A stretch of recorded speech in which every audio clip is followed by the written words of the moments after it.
Bapak Ibu Saudara makan Allah, ikhwan hafillah.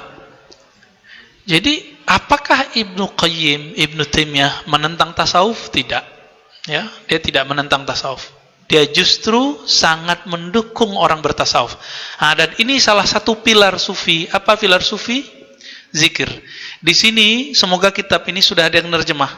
Ya.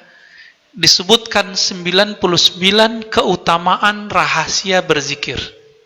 Itu persis seperti yang saya pelajari waktu masih kecil dulu, 99 rahasia zikrullah. Persis sama, Pak. Entah buku yang saya pelajari baca ini, entah buku ini membaca sumber buku yang sama. Wallahu ta'ala alam. Ini kalau dibacakan repot juga, Pak, semuanya dibaca. Dahsyat ini, ya. Dia menyebutkan 99. Ini kita ambil satu model, ya, satu. Kata beliau, Zi'in anna dzikra, nomor 36. Anna dzikra nurun lidzakir fid dunya wa nurun lahu fi qabrihi wa nurun lahu fi ma'adihi. Jadi zikir itu akan jadi penerang bagi orang yang berzikir di dunia. Jadi orang yang mukanya gelap, bukan mukanya hitam, bukan, Pak. Mukanya gelap maksudnya dia nggak punya arah hidupnya. Muka kita kan memang gelap-gelap, Pak, ya. Kumpul kulit kita sawo mateng. Orang yang nggak punya arah hidup di dunia itu karena kurang zikir. Yang kedua, memberi cahaya di kubur. Jadi kita ini nanti yang kuat zikirnya pagi sore, pagi sore, pagi sore, bahkan setiap nafas mampu menjaga zikir, udah tenang, Pak, nanti masuk kuburnya. Insya Allah. Insya Allah lah, Pak, ya. Nggak boleh merasa pasti. Yang ketiga, nurun lahu fi ma'adi. Yas'a baina yadayhi ala sirat. Ketika dia dibangkitkan sampai menempuh siratal mustaqim. Jadi itu perjalanannya udah banyak tuh, ditimbang, dihisap, itu kelihatan bercahaya, ya. Famastanarat al-qulub wal qubur bimithli dzikrillah. Tidak ada yang mampu menerangi kubur dan kalbu melebihi zikrullah. Ini salah satu kalimat-kalimat yang ngomong begini biasanya sufi. Ya, jarang orang-orang biasa ngomong begini. Baik. Satu kali belum menghikayatkan, ya. Kita stop dulu, biarin dulu. Apa kata beliau? Aku melihat guruku. Siapa gurunya tadi? Ibnu Taimiyah. Ba'da subuh enggak berangkat dari tempat duduknya, enggak buang air, enggak makan sampai tengah siang. Sanggup enggak, Pak? Ya, disebutkan di kitab ini. Ketika selesai, ditungguin sama Ibnu Qayyim. Ketika selesai, apa kata Ibnu Taimiyah? Hazihi ghadwati. Ditanya, ini ente kok lama banget duduk? Apa jawabannya? Inilah sarapanku. Jika aku tidak sarapan dengan zikir, maka badanku melemah. Oh, berarti makanannya Ibnu Taimiyah di akhir hayatnya bukan makan roti gandum lagi, Pak. Tapi sudah seperti sufi. Al-Halaj dulu kan begitu, Pak. Abu Yazid dulu begitu. Abu Yazid ba'da subuh itu enggak berangkat, enggak berdiri. Disindir sama imamnya. Tadi lupa imam, ya. Pak Yazid, ente makan apa hari ini? Maksudnya orang pada kerja, ente kok enggak kerja? Apa kata dia? Saya ulang salatku. Karena apa? Karena imamku tidak percaya kepada Allah yang menebarkan rezeki kepada hambanya. Diulang, Pak, salatnya. Jadi pada para sufi, bab hakikat itu mempengaruhi fikih. Kalau kita nggak berlaku. Bapak meragui rezeki dikit nih, batal salatnya. Kalau kita nggak berlaku, Pak. Berat itu. Itu fikihnya para sufi yang hanya boleh dilakukan di beberapa saat tertentu. Kalau lagi ahwalnya datang. Imam As-Safadi dalam satu riwayatnya menyebutkan bahwa Ibnu Taimiyah ba'da subuh itu punya wirid, Pak. Apa wiridnya? Baca surah Al-Fatihah. Dia ulang sampai berapa kali nggak terhitung. Kalau ditanya, Nabi pernah ngerjain begitu nggak? Nggak ada atau nggak tahu? Mending bilang nggak tahu. Kita nggak tahu, kita bilang nggak ada. Nah, Nanti kalau Bapak ngumpul-ngumpul nih baca Ratibul Haddad, pasti dikomentari gitu. Atau baca Yasin. Nabi nggak pernah baca Yasinan. Loh, masa Nabi nggak pernah baca Yasin? Maksudnya Yasinan yang itu? Ya, kumpulan Yasinan itu kan kumpulan dari Nabi juga. Cuma zikir-zikir dalamnya kan dari Nabi juga. Cuma beberapa yang dari ulama itu. Semuanya. Ketika Ibnu Taimiyah berzikir selama itu dari subuh sampai tengah hari, kira-kira zikir apa yang dibaca sama beliau? Apakah ada tuntunan Nabi begitu? Padahal Nabi kan cuma mengajarkan aku duduk ba'da subuh sampai terbit matahari. Aku lebih cintai ahabbu ilayya minad dunya wa ma fiha. Lebih aku cintai daripada dunia dan seisinya. Kalau begini boleh enggak nih? Bid'ah enggak? Kira-kira gimana?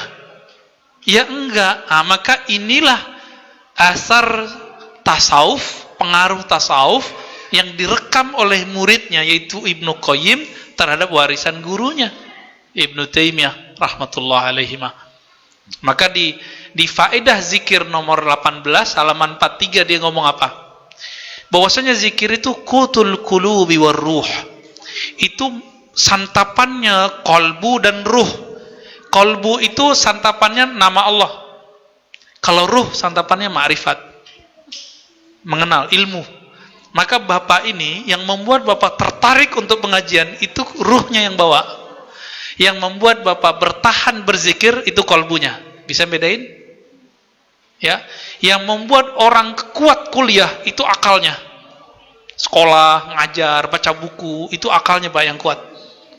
Yang membuat orang kuat lari itu apa? Jisimnya, badannya. Kata dokter, kamu jantungnya mulai bahaya nih. Jalan ya setiap hari 1 jam jalan cepat. Mau nggak ngerjain Pak?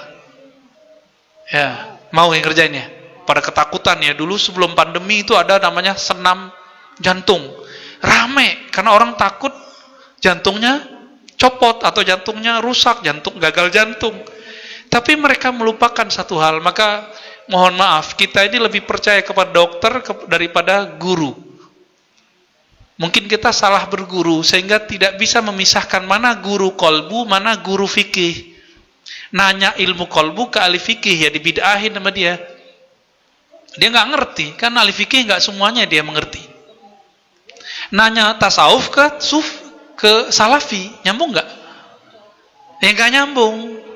Dibid'ahin, dizindikin sama dia. Tapi dia lupa bahwa dia telah membuat hal yang sama. Ya, seorang ustadz yang sama torikotnya dengan Ustadz Rusdi besok pagi, tanya Ustadz Rusdi, torikotnya apa Ustadz gitu ya. Nama torikotnya sama, nama dia juga sama begitu. Dia ini membid'ahkan zikir-zikir sufi, tarekat-tarekat sufi, menganggap zindik. Tapi dia menulis kumpulan hadis mengenai zikir yang sahih. Susunannya 1, 2, 3. Loh, ini kan Nabi gak pernah nyusun begitu. Dia susun sendiri. Diamalkan oleh muridnya. Jadi tarekat gak tuh? Jadi tarekat Pak. Namanya tarekat Qadiriyah Jawaziyah.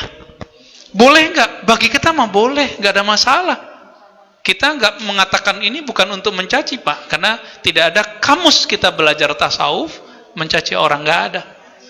Bagi kita yang dia lakukan boleh, ahsanta, ente bener bagus gitu.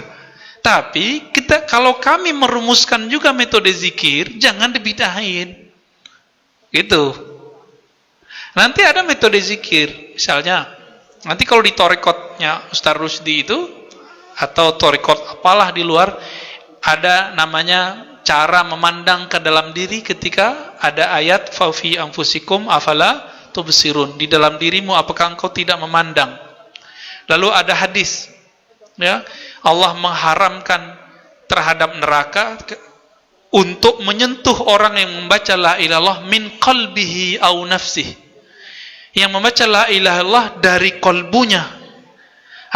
Apa caranya atau jiwanya ya? Apa caranya supaya la ilaha illallah itu dibaca dengan kolbu? Itu ada tekniknya.